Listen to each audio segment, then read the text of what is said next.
नमस्कार। खबरों की खबर में आपका स्वागत है। अंग्रेजी में एक कहावत है, failures are the pillars of your success. और हिंदुस्तान के विपक्ष ने इस कहावत को थोड़ा ज़्यादा ही सीरियसली ले लिया है।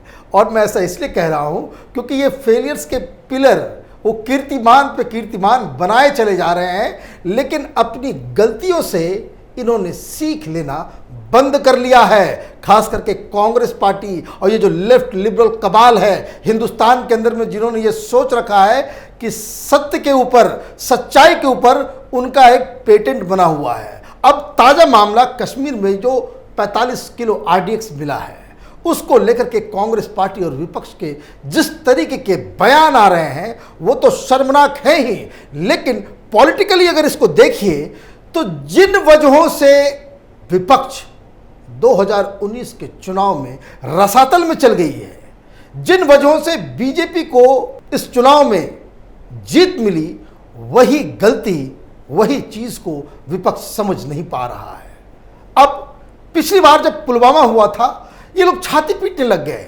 अब देखिए विपक्ष कैसे केजरीवाल ने कहा था कि कितने लोगों की जान लोगे चुनाव जीतने के लिए, प्रूफ मांग रहे थे, पूरा सबूत गैंग खड़ा हो गया था। कुछ लोग कह रहे थे कि ये तो हमारे देश के ही लोगों के द्वारा किया हुआ है। और यहां तक कि कांग्रेस पार्टी ने तो यहां तक ये आरोप लगा दिया था दबी हुई जुबान से कि चुनाव जीतने के लिए हिंदुस्तान की सरकार ने अपने ही लोगों को मरवा दिया। ये लाइन पाकिस्तान से शुरू हुई थी, पाकिस्तान ने ये आरोप लगाया था और राहुल गांधी और उनके पूरे चेले चपाटियों ने इस देश में इस तरह का प्रोपेगेंडा करने की कोशिश की। नतीजा क्या हुआ? नतीजा यह हुआ कि बीजेपी 300 से ज्यादा सीट जीत करके आ गई। क्यों?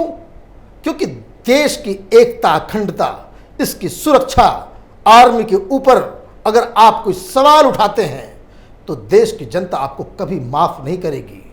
आप अगर पाकिस्तान के एजेंट बनकर के हिंदुस्तान के अंदर राजनीति करने की कोशिश करोगे तो आप तो राजनीति नहीं कर सकते, चुनाव नहीं जीत सकते।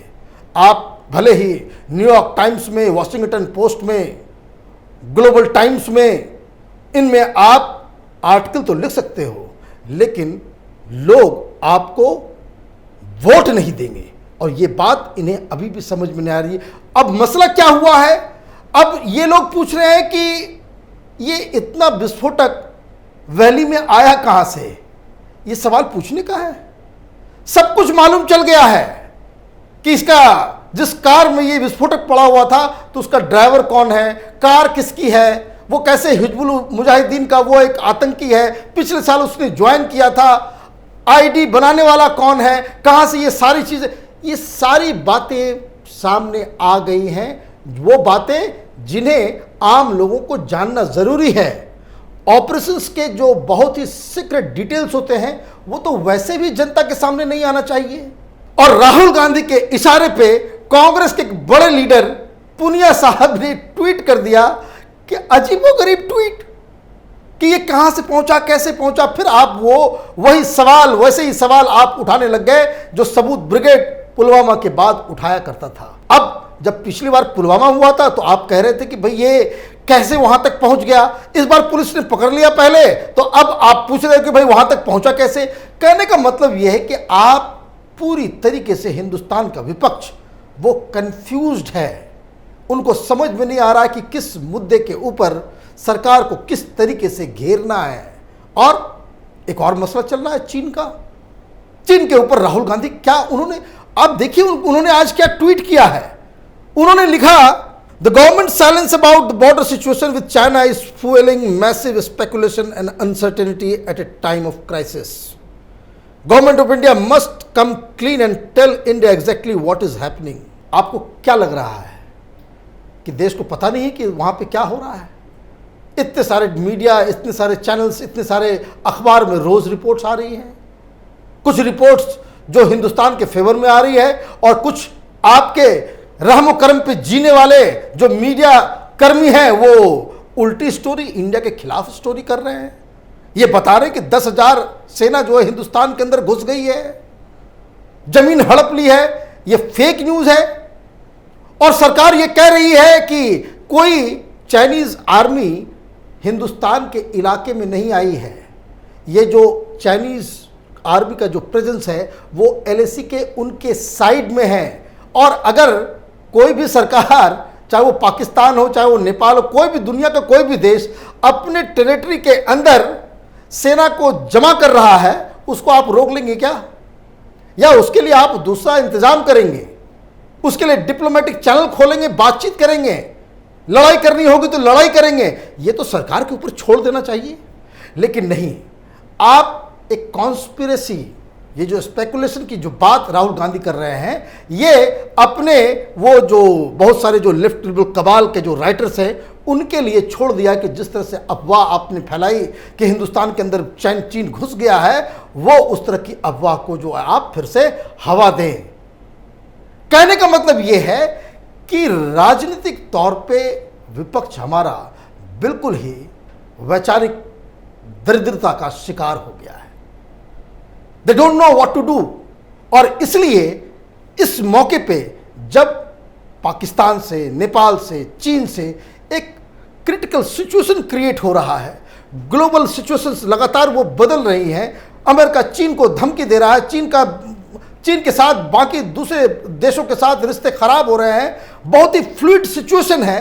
इस दौरान तो विपक्ष का काम एक ही होना चाहिए और हर भारतीय का काम यही होना चाहिए कि हम अपनी देश की सरकार, सेना और जो डिप्लोमेटिक जो पहल की जा रही है उसके साथ खड़े हों और हर पहल के ऊपर हम सोशल मीडिया के जरिए अपनी आवाज बुलंद करें हिंदुस्तान के लिए। लेकिन विपक्ष ठीक उल्टा कर रहा है, ठीक वैसे ही जैसे जब हिंदुस्तान ने सर्जिकल स्ट्राइक किया, सबूत मांगने बैठ गए। जब पुलवामा अटैक हुआ, आपने सीधे सरकार के ऊपर ही, आप पाकिस्तान की लाइन लेंगे, चीन की लाइन लेंगे और हिंदुस्तान के अंदर में राजनीति करेंगे, तो हिंदुस्तान तो ये बर्दाश्त नहीं करेगा। और ये समझ, ये बात, ये विपक्ष के लोगों को समझ में नहीं आ रही है। और राहुल गांधी, उनसे तो कुछ उम्मीद भी नहीं की जा सकती है। उनको तो कोई समझाएगा तो फिर भी उनको समझ में नहीं आएगी ये बात। कम से कम जो चीन का जो मसला है, कांग्रेस पार्टी और हर विपक्ष के लीडर को ये तो कम से कम कहना ही था।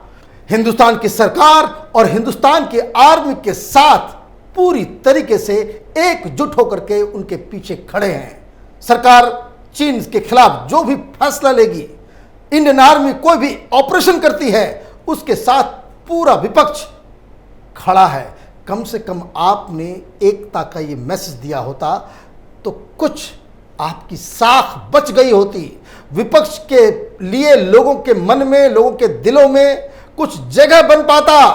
लेकिन आप तो यहां पूछ रहे हो कि जैसे पुलवामा में लोगों ने पूछा था कि इतने लोगों की हत्या हो गई तो किसको फायदा हुआ। अब आप देखिए, इस तरह के सवाल पूछे जाएंगे कि लोग शहीद हो रहे हैं, हमारे सैनिक जान दे रहे हैं, और आप पूछ रहे हो कि किसको फायदा हुआ। और फिर वो एक डीएसपी देवेंद्र सिंह पकड़ा गया। फिर आपका ये जो पूरा आईटी सेल, ये लेफ्ट लिबरल कबाल, वो कॉन्स्पिरेसी थ्योरी में एकदम कि बिल्कुल यही वो शख्स है जिसने जो पुलवामा करवाया था, उसको सारी जानकारी थी। अरे उनको पकड़ा कौन था? आज भी ट्विटर में मैं देख रहा हूं कि बहुत सारे लोग सोशल मीडिया में देवेंद्र सिंह की कहानी फिर से वो कॉपी पेस्ट करके डाल रहे हैं। ये बात समझ में नहीं आ रही है कि अगर देवेंद्र सिंह डीएसपी उसमें इन्वॉल्व था, अगर आपकी कॉन्स्पिरेसी थ्योरी को ही अगर मान लेते हैं सच, तो उसको तो जेएनके की पुलिस, अमित शाह की पुलिस, अमित शाह की सीआरपीएफ, वो तो उसको पकड़ती नहीं, उसको तो छोड़ दिया गया होता। उसको पकड़ने वाले भी यही लोग हैं।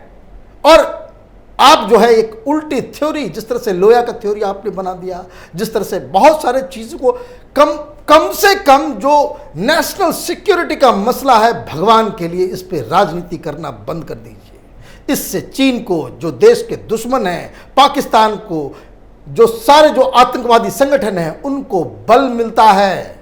इतनी छोटी सी बात आपके पल्ले क्यों नहीं पड़ रहा है? क्योंकि आपको यह बात समझ में नहीं आ रहा है कि देश की जनता कांग्रेस पार्टी को पाकिस्तान और चाइना का एजेंट समझने लग गई है। आर्टिकल 370 आया, आप उल्टी पुल्टी बातें आपने करना शुरू कर दी। सबसे ज्यादा ये लेफ्ट पार्टीज, ये सारे लोग छाती पीटना शुरू करते हैं कि वहां तो जेल बना दिया गया है, ह्यूमन राइट्स की अवहेलना हो रही है। पाकिस्तान के प्राइम मिनिस्टर ने कुछ नहीं किया। राहुल गांधी के ट्वीट को ये हिंदुस्तान के वो जो लेफ्ट लिबरल कबाल के जो पत्रकार हैं, जो अखबार हैं, उनको उन्होंने कोट कर दिया कि भाई तो हिंदुस्तान के लोग कह रहे हैं। मतलब ये आपकी स्थिति ये हो गई है कि आप हिंदुस्तान के खिलाफ प्रोपेगेंडा करने के लिए पाकिस्तान को आप चारा देते हैं। आपने आज ये सवाल खड़ा कर दिया कि ये कैसे पहुंचा, क्या पहुंचा, नहीं पहुंचा। इसका मतलब क्या है? कल पाकिस्तान के अखबारों में हर जगह ये छपा मिलेगा। आप गूगल करके आप देख लेना कि ये जो पूरा जो ऑपरेशन जो था वो हिंदुस्तान की सरकार खुद ने वो RDX और ये सारे जो है उसको किया है। ये जो है एक फॉल्स फ्लैग, जो कहते हैं फॉल्स फ्लैग, खुद ही जो है हम ये सब काम कर रहे हैं पाकिस्तान को बदनाम करने के लिए। तो ये इस तरह की खबरें आ जाएगी और वहां पे उसको पूरी दुनिया में बताने में कोई उसको परेशानी भी नहीं होगी।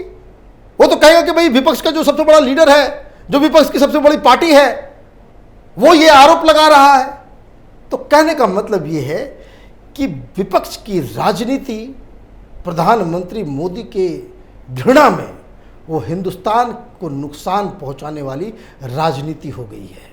अब ये भी समझ में नहीं आ रहा है इन लोगों कि आपके पास इतना सुनहरा मौका है सरकार को घेरने के लिए। अनएम्प्लॉयमेंट, इकोनॉमी, मजदूर, किसान, मुद्दों की भरमार है, लेकिन आपने क्या चुना? आपने देश की सुरक्षा का मुद्दा चुना, नेशनल इंटरेस्ट, नेशनल सिक्योरिटी का मुद्दा चुन के आप पाकिस्तान और चीन के साइड में खड़े हो गए। ऐसे में कैसे राजनीति होगी और ऐसे में कैसे विपक्ष मजबूत होगा? ऐसे में कैसे लोग विपक्ष की बातों पे भरोसा करेंगे? और कोई सवाल उठाएगा तो आप कहोगे कि भाई हम तो बस ऐसे ही हैं। तो कहने का मतलब यह है कि विपक्ष अपनी बर्बादी की तरफ चल नहीं, दौड़ रहा है और हर दिन नए फेलियर्स के जो पिलर्स बना रहा है और उससे सीखने की कोई जद्दोजहद नहीं कर रहा है। अब तो ये भी कहना पड़ सकता है कि अब इनकी मति ऐसी मर गई है कि ये अपने फेलियर से कुछ सीखने लायक भी नहीं बचे हैं। आप देखते रहिए कैपिटल टीवी। हमारे वीडियोस को लाइक कीजिए, शेयर कीजिए और हमारे चैनल को सब्सक्राइब कीजिए। धन्यवाद।